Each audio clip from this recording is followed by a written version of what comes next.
actually build a fat surplus throughout our day. Because we're eating, when we eat, we have insulin responses that has our body store up a little bit of body fat. And then at the end of the day, we have this surplus. We go to sleep, and we have no more eating. We have no more insulin spikes. And that lack of insulin allows all the other hormones to tell our body to break the triglycerides down and live off of fat for the next 8 hours or 9 hours. The more sleep you get, the easier it is to actually regulate your weight, at least by this process. So it's a delicate little balance. The fat surplus gets balanced out in our sleep. Imagine, though, that once again, these processes are messed up. Someone's not sleeping well. Someone genetically doesn't have the right hormone response. That they get a little bit of a surplus of insulin all the time. Then they may be gaining 100 pounds, 100 calories off a month will be a pound a year. And over the years, 20 years, 20 pounds. A simple little miscalibration can keep you going in a direction. So the point is, if you don't release insulin, the carbs will just pass through your system and not be used for energy? Yes, for type 1 diabetic, yes. Right, I mean, just for more generally, if you're saying when you're sleeping, you're burning fat, so yes. Because you haven't eaten any carbs. You might have consumed earlier in the day. They're done. They're as far as stimulating a hormonal response, that part of the story is over. I mean, it seems like if you consume a certain number of calories, the only way that a calorie isn't a calorie is if some of the calories you consume actually don't get used for energy and just pass through the system. Yes. The thing you might not have mentioned is the stuff that you're eating affects your energy level and your mood.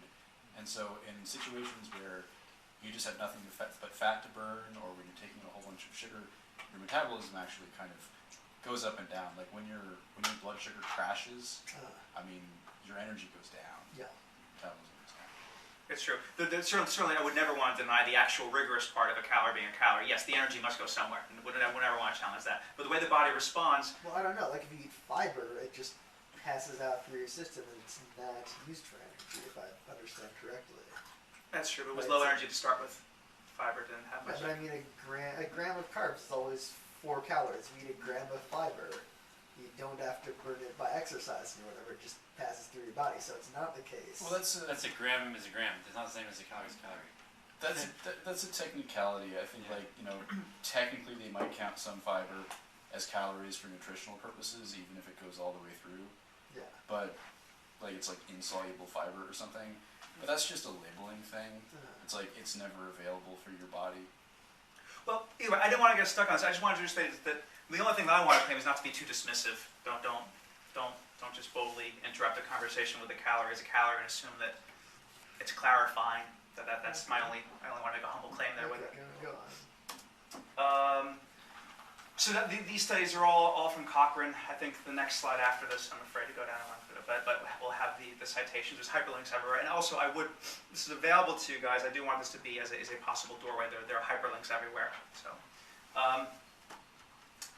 So a low-fat diet is not proven to reduce cholesterol. That goes back to the old original idea where people were very concerned with fat from the 1950s onward. But also a low glycemic diet, keeping the sugar low, doesn't do any miracles for heart disease. A low GI diet improves glycemic control for diabetics. Fine. Give me a moment to pick out what I want to emphasize here. A low glycemic load improves lipid profile. That's kind of useful. That the degree of the type of carbohydrates you take in can dictate how much body fat you have, essentially. And statins, which have become controversial also because of the history of worrying that fat was the major troublemaker the dietary fat was the major troublemaker in getting in your diet. The fat would lead to higher cholesterol, and higher dietary cholesterol would lead to heart disease. There's been bickering on that, but at the very least, the most definitive thing we have now is that statins, which are always targeting different parts of cholesterol, are now targeting the right part of cholesterol and minimizing the event of the little pipes, the thrombus getting stuck in the pipe. Could you define statins? statins have the ability to uptake LDL, low density lipoprotein. So when I was talking about the little particles going through the pipe, there's fewer of those particles because there are statins which are taking them up. Are statins a drug you take though? Yes. Okay. Like Lipitor, right? Is this statin? Yes. And there's, in fact, this is abbreviated, but people are worried about the side effects of the statins because there's been rumors of people losing memory and people losing muscular function. And these are actually the titles of the articles, but this one's abridged. It then said with no side effects. So that's one for the statins. This is the very same thing, but with the hyperlinks. So what to do? That ends the first bit of anatomy, thankfully. So one way of thinking about this is sort of extremes can come to you, or you could seek extremes. Extremes of what? Extremes of, let's say, hormone imbalance. You make a mistake and you have one damn cookie, and the next day you're just fatter, and you feel lethargic because you eat a little bit of carbs, and then you feel tired. You don't have enough energy to exercise, so all that gets just add-ons body fat, and you don't know what's happening. You blame yourself for not being as athletic as you think other people are. But in truth, you could just have an excessive insulin response, which this would be a time to go to a nutritionist or a real nutritionist, an academic, maybe an endocrinologist who really knows their way around hormone profiles that can help determine whether it's one hormone or another.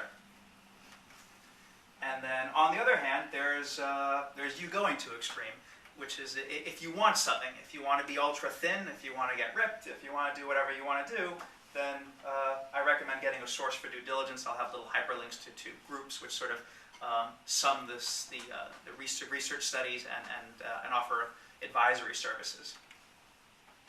And in my newly horribly unscientific approach, I will just the idea of the nullus hypothesis, which is just the very, very conservative baseline starting point, and then we could observe the costs and benefits of deviating from sort of a normal baseline level. So for your protein levels, it can be calculated, I don't know how to do it, the amount of protein that you need to support your lean body mass. I don't think that there's any controversy there, so that's sort of the baseline. You could go to a browser site and say, here's my age, my level of activity, and my height, and they will say, this is the number of grams of protein that generally supports that physiology. And then you can decide whether or not you want to take in more protein. I don't think less really is relevant here. So if you want more, the benefits of more protein in your diet, one are thermic effect, which is basically the thermic effect of food is the burden that your body takes in when you eat food. And then for protein, it's about 25% of the calories. So if you eat 100 calories of protein, the net effect is actually 75 calories of energy for you to deal with. Which is much higher. The costs of food for carbohydrates are about 6 to 8%, and for fat it's about 1 to 3%. So you get more of a thermic effect for protein. Glucagon mediates insulin a little bit. So if your insulin consumption is a little bit of exaggerated, you have the benefit of increasing glucagon. Insulin-like growth factor helps because it is anabolic, which helps you add muscle mass if that is a goal.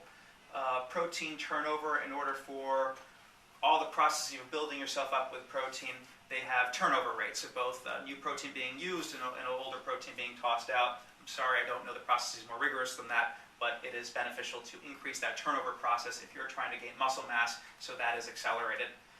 And increased nitrogen status is really not saying anything. Increased, I shouldn't even have it there. That just means you have more protein in your system, where nitrogen status is a measure of how much protein is in your system. And more details on this are at that little link there.